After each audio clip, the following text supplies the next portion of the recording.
Hello friends, जय माताजी, जय श्री कृष्ण। स्वागत है तमारू मारा किचन में। तो फ्रेंड्स, केरीनी सीजन होय अने आपणे चटनी बनावीने ना खाईए एवुं तो बने ज नहीं ने।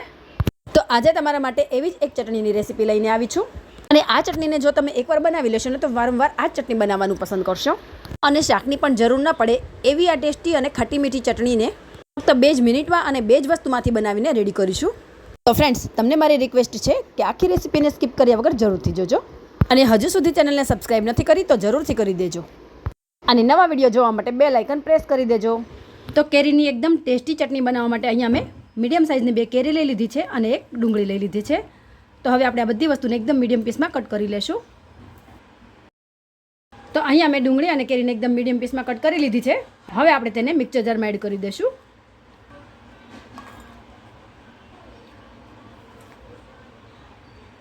અને હવે તેમાં આપણે થોડા મસાલા એડ કરીશું। તો આ ચટણીને એકદમ તીખી બનાવવા માટે અહીંયા આપણે 2 મરચાં એડ કરી દઈશું। તીખું તમારા ટેસ્ટ અકોર્ડિંગ લઈ શકો છો। અડધી ચમચી જેટલું આખું જીરું એડ કરીશું। હવે 1 ઇંચ જેટલો આદુનો ટુકડો અને 3 થી 4 લસણની કળી એડ કરીશું। હવે અડધી ચમચી જેટલો સંચળ પાવડર એડ કરીશું અને અડધી ચમચી જેટલું સાદું મીઠું એડ કરીશું।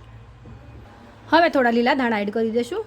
અહીંયા તમે થોડા ફુદીનાના પાન પણ એડ કરી શકો છો અને હવે પાણી એડ કર્યા વગર જ આપણે આ ચટણીને ગ્રાઇન્ડ કરી લેશું।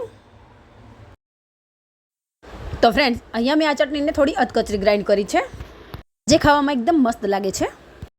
अने फ्रेंड्स, मारी फेमिली में आ रीते खाटी चटनी पसंद करे छे। जो तमने आ रीते खाटी चटनी पसंद ना होय तो तमे 1 चमची जेटलो गोळ अथवा तो 1 चमची जेटली खांड के पछी तमारा टेस्ट अकोर्डिंग एड करी शको छो।